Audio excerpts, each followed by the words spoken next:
이번 주부터 그리고 그 다음 주까지 본문을 가지고 하나님의 말씀을 묵상하려고 합니다.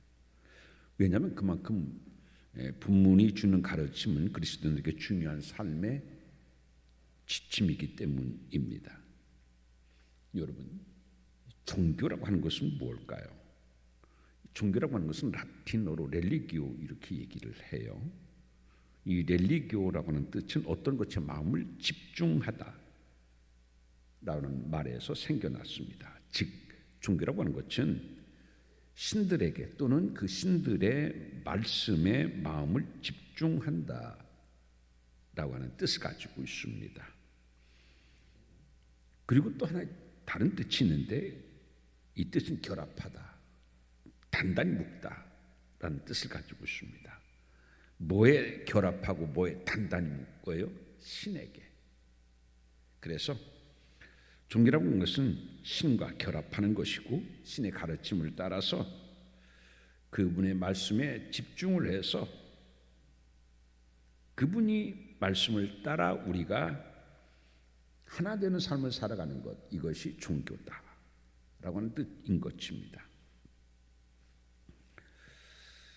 어떤 사람이 도둑질을 하다가 잡혀서 감옥에 들어왔습니다. 그런데 이번이 한 번만이 아니었어요. 그는 셀 수 없이 수많이 여러 번 도둑질을 하다가 감옥에 잡혀오곤 합니다. 이제 또 들어왔어요. 근데 재밌는 것은 그 도둑은요, 감옥에 들어오게 되면 어김없이 하는 것이 있었는데 뭐냐면 금식기도였었어요. 그 일을 지켜본 간수가 하도 기가 막히고 어이가 없습니다. 그래서 이렇게 얘기해요. 도둑한테, 야, 이 사람아, 도둑질을 해서 이 감옥을 내 집처럼 드나드는 사람이 금식기도는 무슨 금식기도냐고 그렇게 나무랬습니다. 그랬더니 죄수가 뭐라고 말했겠습니까? 재미있는 대답을 합니다. 도둑은 내 직업이고 금식기도는 내 신앙인데 왜 나의 신앙에 관여하냐? 내 신앙에 관여하지 마십시오. 무슨 말입니까? 이 도둑은요, 그 삶과 신앙은 별개다라고 하는 의미인 거죠.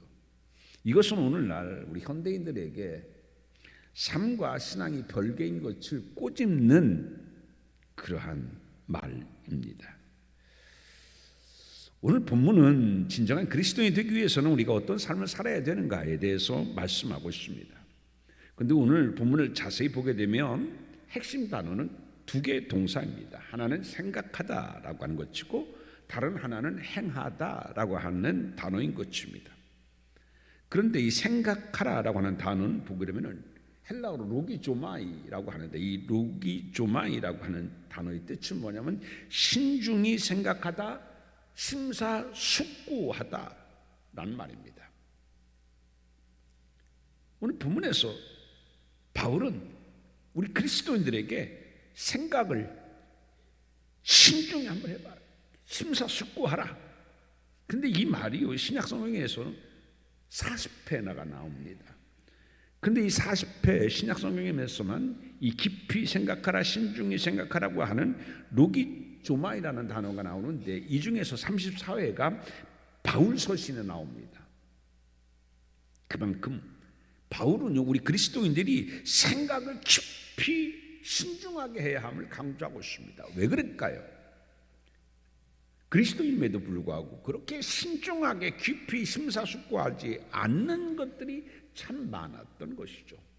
그래서 바울은 틈만 나면 우리 그리스도인들은 생각을 깊이 해야 됩니다. 신중히 심사숙고해야 하는 사람들입니다 라고 이야기하고 있습니다. 특히 이 로기조마이라고 하는 생각하다라는 단어는 그리스도께 사로잡혀 생각하다라는 데에 주로 사용되어지고 있습니다. 무슨 말입니까? 우리 그리스도인이면서 신앙인이면서 그리스도께 사로잡힌 시각으로 생각을 하는 것이 아니라 내 생각에 사로잡혀서 내 시각에 사로잡혀서 생각한다는 이야기입니다. 바울은 우리의 생각에서 벗어나라, 내 생각에 사로잡힌 마음에서 벗어나서 그리스도께 사로잡힌 생각을 하라. 요한복음 8장 32절 보게 되면 예수님께서 그런 말씀을 하신 적이 있죠. 진리를 알지니 진리가 너희를 자유케 하리라. 자유케 하는 것이 뭡니까?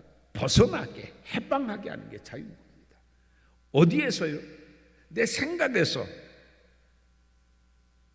거기에서 벗어나서 진리로 깨우침을 받고 진리로 새로움을 힘입을 때 비로소 너는 자유함을 얻을 것이다. 생각에서, 내 마음에서 자유함을 얻을 것이다. 그런 이야기인 것이죠.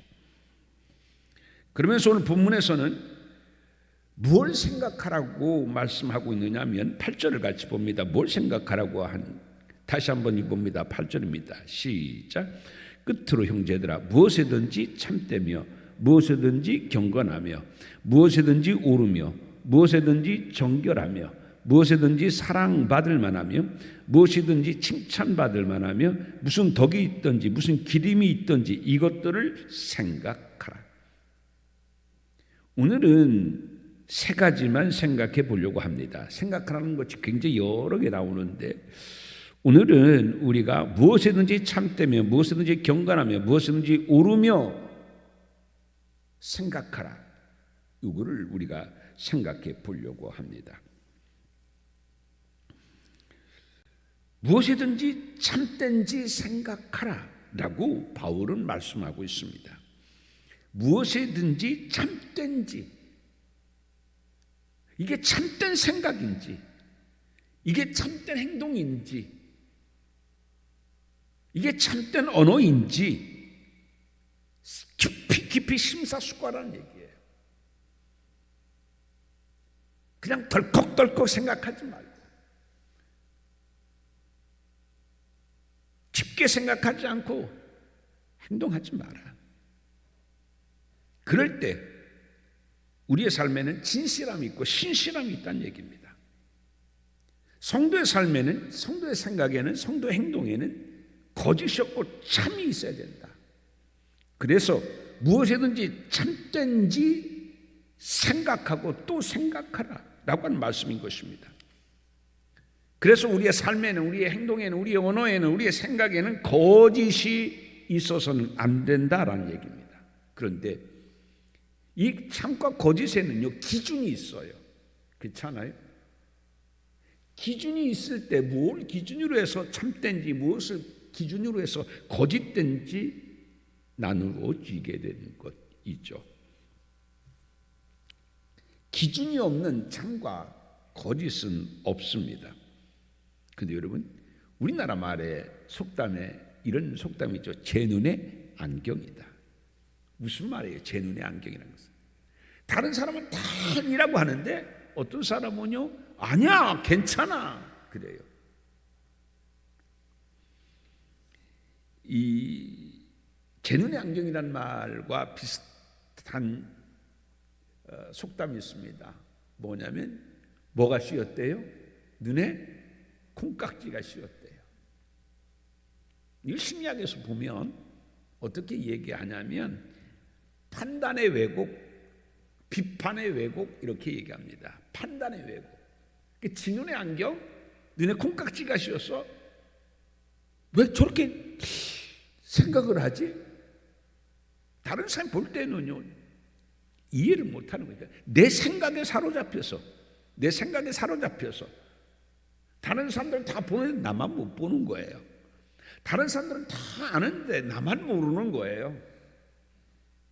그게 제 눈에 안경이고 눈에 콩깍지가 씌운 거예요. 이게 생각의 기능에 왜곡을 가져온다라는 이야기인 겁니다.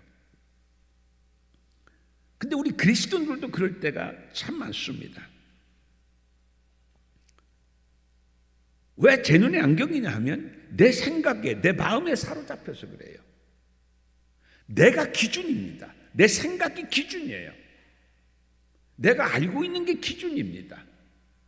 그 기준은 내 생각이 아니라 그리스도의 말씀, 성경이 기준이 돼야 돼요. 하나님의 기준이 돼야 되고 하나님의 의가 기준이 돼야 돼요. 그런데 하나님의 의가 기준이 아니라 내 생각이 기준이 되니까 제 눈의 안경이 되어지고 판단의 기능이 왜곡되어지는 것입니다. 우리 그런 말 하잖아요. 가족끼리 절대 해서는 안 되는 말이 있대요. 뭐예요? 정치 얘기하지 말래요. 왜요? 가족끼리 정치 얘기하다가도 형제끼리 싸운대요. 왜 그래요? 사람마다 생각의 기준이 다 달라서 그래요. 하나님의 말씀이 달라서가 아니에요. 사람의 생각의 기준이 달라서 그래요. 근데 오늘 본문은 우리에게 뭐라 하냐면 그거를 벗어나라는 얘기예요. 사람의 생각의 기준에서 벗어나서 그리스도의 말씀을 기준 삼아서 하나님의 의를 기준 삼아서 깊게 생각해 보라는 얘기예요. 과연 내가 생각하는 게 이게 참인가? 이게 진리인가? 그거를 깊이 생각해 보라는 이야기인 것입니다. 그래서 우리는 내 눈의 안경을 벗어야 돼요. 내 마음의 생각에서 벗어나야 돼요. 그리고는 그리스도의 생각, 그리스도의 뜻에, 하나님의 말씀에 우리가 사로잡혀서 생각하고 바라봐야 된다라고 하는 것이 바울입니다. 왜 이런 말을 했겠어요? 당시에도 많은 사람들이 있었지만 그리스도의 말씀은 말씀이고 내가 보는 시각은 거기서 사로잡혀서 벗어나지는 못하는 거예요. 그래서 아까처럼 도둑질은 내 직업이 되어지고 금식기도는 내 신앙이 되어지는 거예요. 그러면 모든 그리스도인들이 기준이 하나가 되어야 되는데 다 다른 거예요. 그러니까 제 눈의 안경이 되어지는 것이죠. 이거를 지적하면서 바울은 무엇이든지 참된지 생각하라. 이게 참된지 생각하라. 심사숙고하라. 생각해보고 또 생각해봐라. 근데 사람들은요, 자기의 생각을 진짜 이게 맞을까? 깊게 돌이켜보고 하나님의 말씀의 거울에 비춰보고 그러질 않아요. 내 생각이 부정당하는 것 같고 내 생각이 부정당하는 것 같으면은 언짢게만 생각해요. 정말 하나님은 어떻게 하나? 하나님의 말씀의 뜻은 무엇이 있나? 하나님의 뜻은 어디에 있나? 그러하면서 내 생각을, 내 마음을 꺼내어서 하나님의 말씀과 비교해보면서 과연 옳은가? 이게 참된가? 생각하고 생각하는데 그러질 않아요. 그러니까 바울이 얼마나 답답했겠어요. 그래서 여러분 깊이 생각하십시오. 심사숙고하십시오. 여러분이 생각하는 것이 참된지, 여러분이 믿고 있는 것이 참된지, 여러분이 그렇게 행하고 있는 것이 참된지 생각하고 또 생각해 보십시오 라고 말씀하고 있는 것입니다. 여러분, 우리는 내 시각이 아니라 그리스도께 사로잡힌 생각을 해야 됩니다. 우리는 때로 그렇게 생각할 때가 있어요. 아이고, 오늘은 빠져도 괜찮겠지. 뭐 이건 꼭 지키지 않아도 되겠지. 이번만 예로 해도 되겠지 라는 생각으로 결정하고 행동할 때가 많이 있습니다. 이건 하나님께서 이 정도는 이해하실 거야. 누구의 시각이에요? 내 생각이죠. 그러나 오늘 본문은 신실한 그리스도인이 되기 위해서는 그러한 내 시각이 아니라 그리스도께 사로잡힌 시각으로 생각하고 또 생각하라는 얘기입니다. 괜찮겠지라고 하면은 진짜 괜찮냐? 진짜 안 괜찮냐? 심사숙고해보라는 얘기예요. 이것쯤은 이러면 진짜 이것쯤이냐? 말씀을 가지고 하나님의 의를 가지고 한번 심사숙고해봐라는 얘기예요. 너무 쉽게 내 생각에 사로잡혀서 행동하고 결정하지 말라. 바울은 오늘 그렇게 말씀하고 있는 것입니다. 여러분, 신앙이라고 하는 것은 바로 뭐냐면 내 생각에 사로잡혔던 것에서부터 벗어나서 그리스도께 사로잡힌 새로운 시각과 새로운 생각과 새로운 마음을 갖는 것이 신앙인 것이죠. 오늘 그러한 신앙인들 되어지기를 주님의 이름으로 축원드립니다. 신앙이 성장한다고 하는 것은요, 내 생각에서 벗어나서 그리스도 생각으로 자꾸 옮겨가는 거예요. 그렇잖아요. 우리 이렇게 사람들이 있지만 누가 다 하나님의 사로잡힌 사람이 한 사람이나 있겠어요? 없어요. 단지 우리는 어떻게 해요? 옮겨가려고 해야 되죠. 어제까지는 여기에 있었다면 오늘은 이만큼이라도 그리스도의 생각이 조금 더 가까워지고, 내일은 조금 더 가까워지고, 죽을 때까지 예수님의 생각과 내 생각을 좁히는 게 신앙이잖아요. 여전히 그리스도는 여기 있으면 멀리에서 내 생각은 여기에 머물면서 나는 그래도 하나님을 믿어, 예수님을 믿어, 내 생각은 그리스도를 쫓아가지 않아요. 내 삶의 발걸음이 그리스도를 쫓아가지 않아요. 멀리서 바라보면서 예수님을 바라보면서 나는 그래도 예수님 믿어, 이게 오늘 우리의 모습인 거예요. 그래서 바울이, 여러분 과연 그런 것이 신앙인지, 진짜 여러분의 신앙이 참된지, 진짜 신앙의 삶을 참되게 살아가고 있는지 심사숙고해 보시기 바랍니다. 이렇게 가르치고 있습니다. 두 번째는 무엇이든지 경건해야 한다라고 말씀하고 있습니다. 그런데 여기서 우리가 꼭 기억하고 주의해야 할 것은, 이 경건해야 된다고 하면은 하나님 앞에서의 경건을 말하는 줄 아는데 사실은 하나님 앞에서의 경건을 말하는 것이 아닙니다. 이 경건은 헬라어로 셈노스라고 하는데, 이거는요 숭고한, 존귀한, 존경할 만한 이란 뜻을 가져서 사람들과의 관계에서 존경받을 만한, 존귀함을 받을 만한 그러한 삶을 살아야 된다라는 얘기입니다. 그래서 이거는 하나님 앞에서의 경건이 아니라 사람들에게서 존경받을 만한 신실한 신앙인이 되어야 합니다. 여러분, 지금 여러분이 존경받을 만한 그러한 삶을 살고 있는지 심사숙고해 보시기 바랍니다 라고 하는 뜻인 것입니다. 우리가 자녀들에게 부모님들이 그런 얘기를 하죠. 뭐 잘못하고 하면 생각 좀 해봐.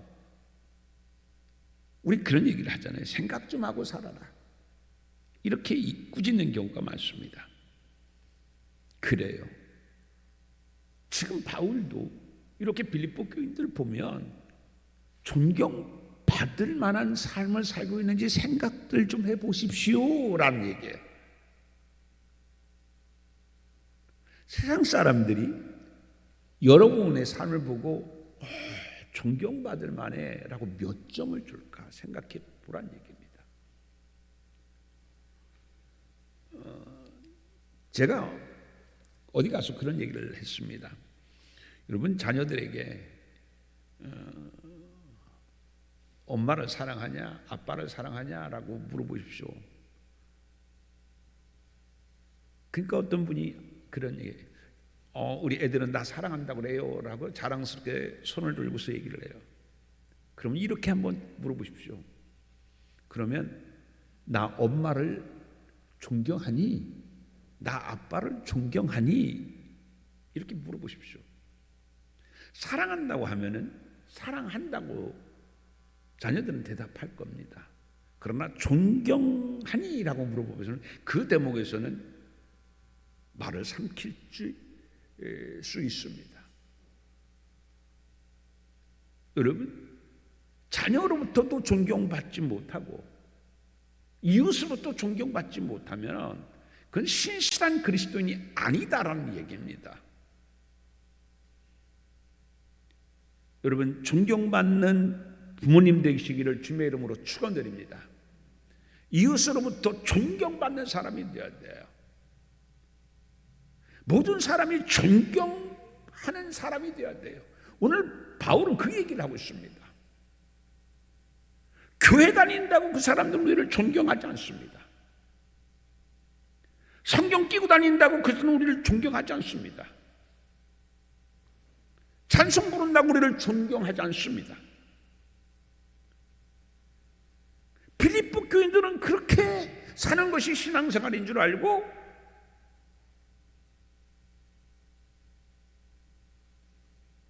그들은 존경받는 그리스도인이 되기 위해서 그렇게 노력을 안 한 것 같아요. 여러분, 오늘 본문은 끝으로라고 얘기합니다. 무슨 얘기예요? 결론이나 마찬가지입니다. 이거는 꼭 지키십시오. 여러분이 정말 세상 사람들이 볼 때 존경할 만한지, 존경할 만한 삶을 사십시오. 지금 나는 존경받을 만한 삶을 살고 있는지, 세상 사람도 나를 존경하고 있는지 생각하고 또 생각하고 다시 한번 생각해 보십시오. 우리가 존경할 만한, 존경받을 만한 삶을 살아야 되는 것 아닙니까? 이렇게 바울은 이야기하고 있습니다. 로마 시대 때에 많은 반기독교 세력이 있었습니다. 지금도 안티 기독교라고 하죠. 로마 시대 때는 더했습니다. 기독교를 혐오하고 지극히 싫어하고, 그래서 이들은 억울한 누명을 씌웁니다. 초대교회 사람들은 사람들의 살과 피를 먹는 식인종이다. 그렇게 우리의 성만찬을 왜곡해서 사람들을 선동합니다. 식인종이다. 그 선동과 비난에 속아서 로마 사람들은요, 그리스도인들을 잔인하게 죽여 처형했습니다. 그런데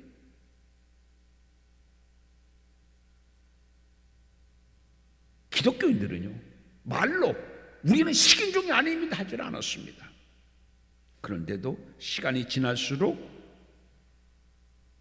맨 처음에 그리스도인들을 비난했고 선동했던 그 선동과 비난이 점점 먹히지를 않게 되어졌습니다. 그 이유는 뭐냐면 그리스도인들의 사는 모습을 보고 로마 사람들이 마음이 바뀌었던 겁니다. 그리스도인이 사는 모습을 보니까 착한 사람, 누구보다도 신실한 사람, 신뢰할 만한 사람, 존경받는 삶의 모습을 갖고 있었던 거예요. 그리스도인들은 자신들도 어려면서 타인까지 구제했고, 전염병이 돌면요, 그 당시는 의료의 혜택이 그렇게 많이 주어지지 않았기 때문에 어떻게 해서 가족이라도 누가 전염병이 걸린 사람을 밖으로 버려줬었습니다. 그런데 그리스도인들은요, 자기의 가족이 아니라 자기 가족이 아닌 그 버려진 환자들을 돌봐주는 사람이 누구였었냐면 그리스도인이었습니다. 심지어 자기를 핍박했고 자기를 죽이려고 했었고 그리스도인들에게 억울한 누명을 씌우고 선동했던 사람이라고 하더라도 그리스도인들은 그들이 버려졌을 때에 뛰어가 그리스도의 사랑으로 그들을 섬겼습니다.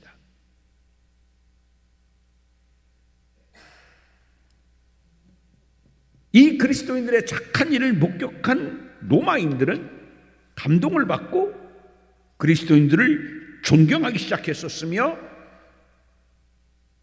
그리스도인들을 따라 예수님을 주님으로 영접하게 되어졌던 것입니다.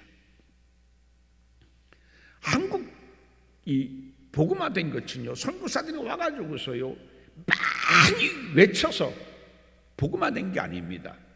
뭐예요? 섬겼습니다. 선교사들도 그 당시에 우리나라에 얼마나 무지했었고,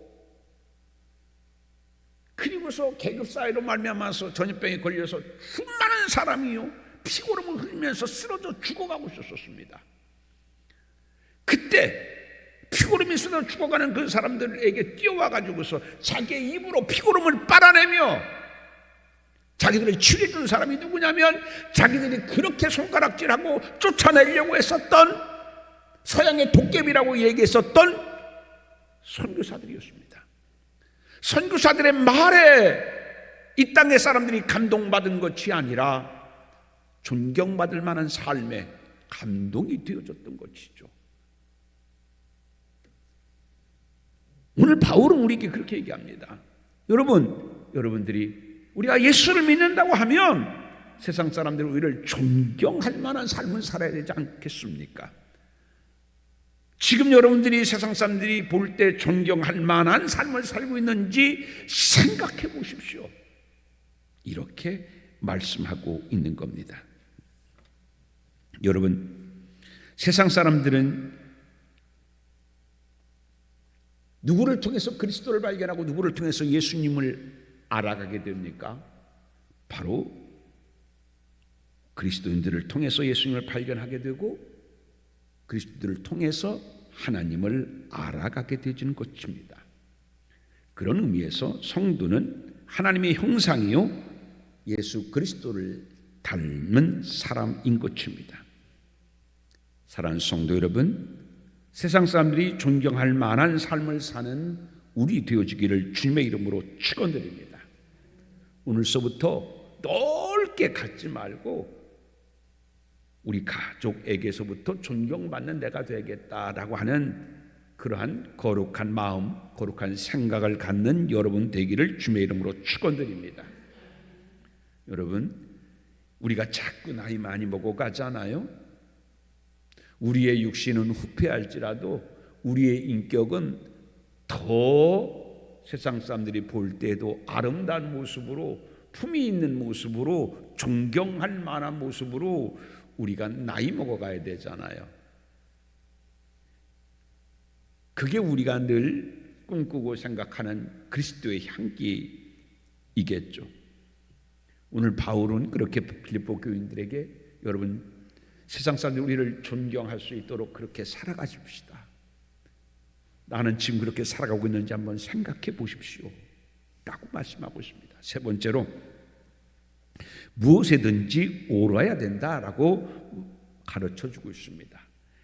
그런데 무엇이든지 옳아야 된다라고 하는 것은 언어로 보게 되면 어떤 사안에 대해서 옳고 그름을 분명히 하라는 의미가 아닙니다. 이건 뭐냐면 하나님 앞에서나 사람 앞에서 공정해야 합니다 라고 하는 얘기예요. 그래서 무엇이든지 옳아야 된다라고 하는데 이게 번역의 문제예요. 공정해야 됩니다 라고 하는 얘기예요. 즉 그리스도인은 어느 한편에 치우치지 말아야 한다는 이야기입니다. 여러분, 지금 우리나라를 보면 정말 답답합니다. 걱정이 앞섭니다. 부하내동하고 있습니다. 지금 우리나라는 지역으로 나뉘어져서 오랫동안 지역 감정이 대립하고 있지 않습니까? 지역으로 분열되어져 있습니다. 뿐만 아닙니다. 젊은 세대와 나이 든 세대가 세대의 차이로 말미암아 분열되고 있습니다. 또 이념적으로도 보수와 진보의 이념으로 나뉘어져 대립하고 대항하고 있습니다. 예전에는 이렇게까지 심하게 대립되어지질 않았었습니다. 그런데 지금은 정말 날카롭게 첨예하게 대립되어 있습니다. 교회가 앞장서서 하나님의 마음으로 하나를 외쳐야 되는데 교회마저도 좌우로 갈라진 진영 놀이의 목소리가 커지고 있습니다. 하나님 앞에서나 사람 앞에서 공정해야 됨에도 불구하고 그러지를 못하고 있습니다. 내가 속한 사람의 잘못에 대해서는 눈을 감고 관용적입니다. 누가 무슨 얘기를 하면 그걸 막 변명하기에 급급합니다. 그러나 상대방의 잘못에 대해서는 가차없이 목소리를 높이고 비판하며 시시비비를 끝까지 따지려고 하는 경우가 많습니다. 영적인 애꾸눈이죠. 내 쪽의 잘못에는 눈 감고 다른 쪽의 잘못만 바라보는 수준에서 벗어나야 된다는 얘기입니다. 빌립보 교회도 그랬던가 봅니다. 여러분, 그러나 공정해야 됩니다. 그리스도는요 정말 진리의 추가 돼야 돼요. 공정해야 돼요. 진리의 추를 속여서는 안 돼요.